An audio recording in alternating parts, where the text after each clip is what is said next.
भारत के लोकतंत्र के लिए मार्च 2025 के पहले 10 दिन बेहद अहम होने जा रहे हैं। ये वह समय होगा जब देश की न्यायपालिका, राजनीति और चुनाव प्रणाली से जुड़े कई ऐतिहासिक फैसले आने वाले हैं। इन मामलों में एक तरफ गृह मंत्री अमित शाह के बयान की सुनवाई होगी, दूसरी तरफ ईवीएम की विश्वसनीयता पर सुप्रीम कोर्ट में बहस होगी।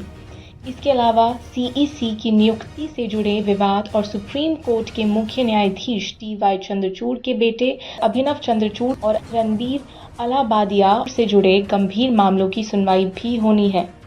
इन 10 दिनों में देश की राजनीति और लोकतंत्र की दिशा तय होगी। सवाल ये है कि क्या भारत का लोकतंत्र इन चुनौतियों से पार पा सकेगा या फिर ये समय भारतीय न्यायपालिका और राजनीति के लिए एक बड़ा इम्तिहान साबित होगा। अमित शाह के बयान पर सुनवाई। गृह मंत्री अमित शाह ने हाल ही में एक ऐसा बयान दिया था जो विवादों में आ गया। उनके इस बयान को लेकर याचिका दाखिल की गई, जिसमें ये दावा किया गया कि अमित शाह का ये बयान लोकतंत्र और संविधान के खिलाफ है। सुनवाई में अहम सवाल क्या उठते हैं? पहला सवाल ये उठता है, क्या अमित शाह का बयान संविधान के मूलभूत ढांचे को नुकसान पहुंचाता है? दूसरा, क्या ये बयान लोकतांत्रिक प्रक्रियाओं को प्रभावित कर सकता है? और तीसरा, अगर कोर्ट इस बयान पर सख्त फैसला लेता है तो क्या अमित शाह को पद छोड़ना पड़ेगा? बड़ा सवाल है और गंभीर भी। ये मामला इसलिए भी अहम है क्योंकि ये मोदी सरकार के दूसरे सबसे ताकतवर नेता से जुड़ा है। अगर अदालत कड़ा रुख अपनाती है तो ये एक बड़ा राजनीतिक भूचाल ला सकता है। ईवीएम पर सुप्रीम कोर्ट की सुनवाई, जो कि 3 मार्च 2025 में होने जा रही है।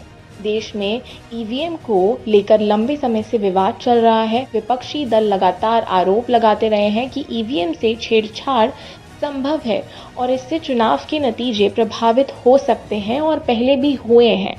अब सुप्रीम कोर्ट ने इस मामले को गंभीरता से लेते हुए 3 मार्च को सुनवाई तय की है। इस सुनवाई में 3 बड़े मुद्दे होंगे। पहला, क्या ईवीएम पूरी तरह से सुरक्षित है, सिक्योर है? दूसरा, क्या चुनाव आयोग को वीवीपीएटी की संख्या बढ़ानी चाहिए? तीसरा, क्या बैलेट पेपर पर लौटने की ज़रूरत है? अगर अदालत ईवीएम के खिलाफ फैसला सुनाती है तो 2025 के चुनावों पर सीधा असर पड़ सकता है। क्या मोदी सरकार इस संकट से उभर पाएगी? होली के बाद सीईसी का विवाद। भारत के मुख्य चुनाव आयुक्त यानी कि सीईसी की नियुक्ति को लेकर भी विवाद चल रहा है। सरकार पर आरोप है कि चुनाव आयोग को निष्पक्ष नहीं रहने दिया जा रहा है और ये संस्था केंद्र सरकार के दबाव में काम कर रही है। होली के बाद इस मामले में सुनवाई होगी, जिसमें 2 अहम बिंदु उठाए जाएंगे। पहला बिंदु ये होगा, क्या सीईसी की नियुक्ति में सरकार की मनमानी चल रही है? दूसरा बिंदु, क्या चुनाव आयोग स्वतंत्र रूप से काम कर रहा है या फिर सरकार के इशारे पर फैसले ले रहा है? अगर कोर्ट ने सरकार के खिलाफ फैसला सुनाया तो ये भारतीय लोकतंत्र के लिए एक ऐतिहासिक क्षण होगा। ये सुनवाई मोदी सरकार के लिए एक बड़ी चुनौती बन सकती है। रणबीर अलाहाबादिया से जुड़ा मामला भी अदालत में आने वाला है। सवाल ये है कि क्या देश का मुख्य न्यायाधीश अपने बेटे के करियर को प्रभावित कर सकता है? इस मामले में न्यायपालिका की निष्पक्षता पर गंभीर सवाल उठे हैं।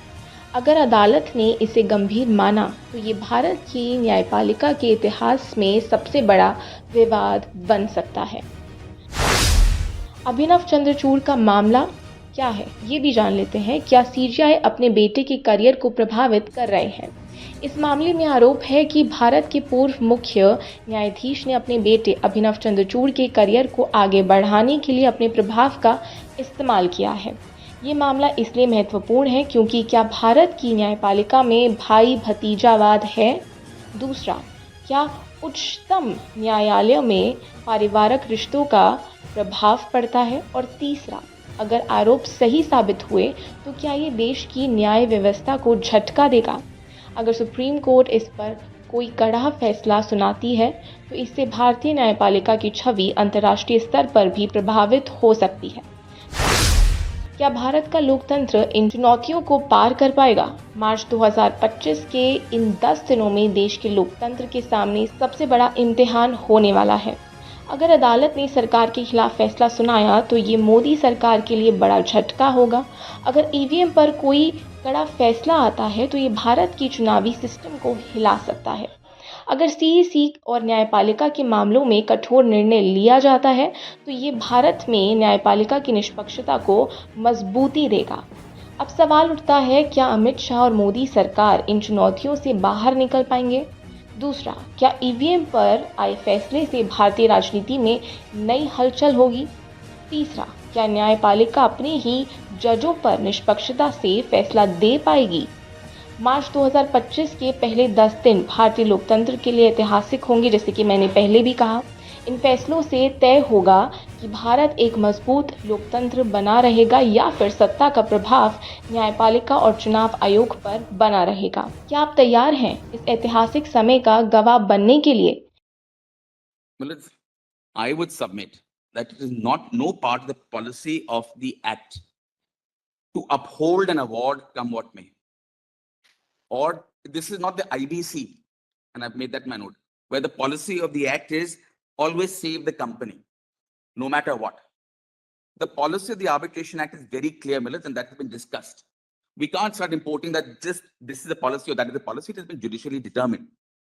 Arbitration is an alternative to a very slow process of litigation that commercial parties often do not wish to have, because there is an economic cost involved even in delay.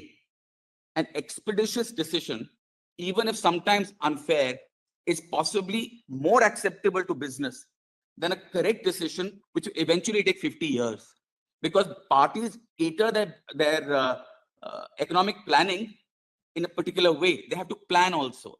If there is always a constant doubt as to whether an award will be upheld or set aside or modified, or this will happen, well, this will create economic chaos. That is their argument, that suppose if the award is set aside, yes, and it is set back entirely, yes, it will add to further delay, because the process will start from zero. well, if the power is exercised to vary it will curtail the further litigation. That is the whole point. My lord assumes that it is in the rare occasion that a court will modify the award, and rather than setting aside and sending people back to the arbitration, rather than doing that, we'll just tinker it here.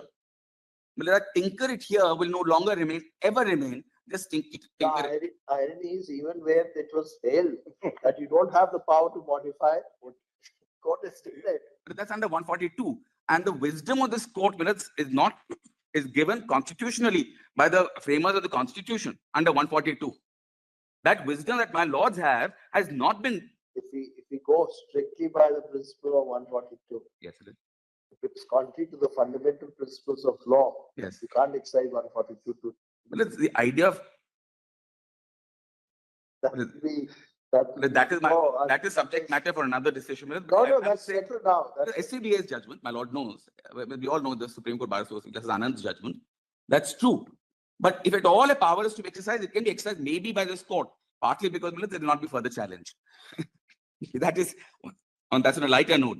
But the fact of the matter is, if this power of modification is given, rather than settling the matter once and for all by some court saying, all right, rather than referring you back, we will do it, that modification will happen in every instance.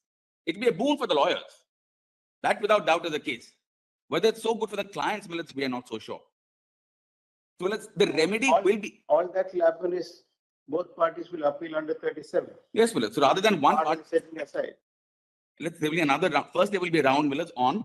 Anyway, there is going to be an appeal. So, okay. Willard, there will be first appeal, first on the question of as to whether it is, you can modify or not. Secondly, there will be an appeal on whether it is curable or not. Third, once it is held to be curable or not curable, to the extent of being cured. Now, this will blow a hole through the entire arbitration process, which has worked reasonably well for 30 years. Again, coming back to this, there have been instances of problems, I'm sure. But Miller, there have been instances of problems, as I said, with the justice delivery mechanism as exists currently with the law courts. It's not as though every judgment is correct by every court. You have appeals. Sometimes, Miller, and even a final decision is ultimately reviewed over the years later by the court. But that doesn't mean that just because there is a possibility of an error once in a while, we do greater damage without considering the consequences. This court does not have the expertise, with the greatest respect, to examine as to what will be the effect or the consequence of allowing modification power to be read in as a policy. The reason I'm making this argument in law is that the argument was made. If I just now go to my note, otherwise I'll be as guilty of having vague arguments rather than specific on. So the first was on adding words to the statute. Can't happen because the general law does not permit. Second, that it is not as though the statute is unworkable or unfair or unjust. It may result in certain injustices, but the statute works. And third, Millets, the general principle of adding words to a statute is well referred, Millets, to a violation of fundamental rights, where a statute is vulnerable by being contrary to some fundamental right. Article 13 says you will strike down that law. So the courts have devised a principle, Millets, ut res magis valeat comperiat. Rather than striking down the statute, we will read it down, or we will insert words so as to save it from the vice of unconstitutionality. There is no such thing in a commercial statute like the Arbitration Act.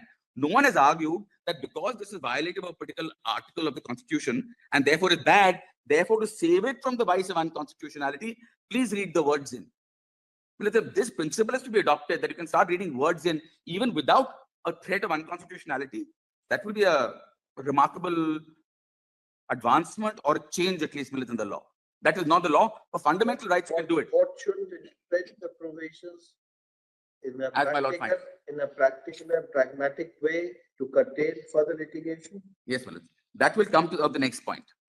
I'm saying that Mr. Dattar's argument that please add such and such words explicitly made is explicitly incorrect for the following three reasons are given. So when the words cannot be added to the statute, then how does the power to come to modify? There are two principles that have been given, Milind. First principle that has been given is that the word setting aside itself means somehow modify. And the second is a theory of implied powers, that the greater power includes the lesser power. That's the two fundamental logical bases. So as regards the first point, as to the setting aside somehow includes the power to modify, there I only have to refer to the learned solicitors Black's Law Dictionary and Oxford English Dictionary. Setting aside means annulment. If there's any doubt in that, my lord will come to Hakim. Hakim has not been cited to some length, even though this is being reviewed. I just ask my lords to turn to Hakim and see how the learned division bench of this court examine this. That would be in volume 1 of our compilation.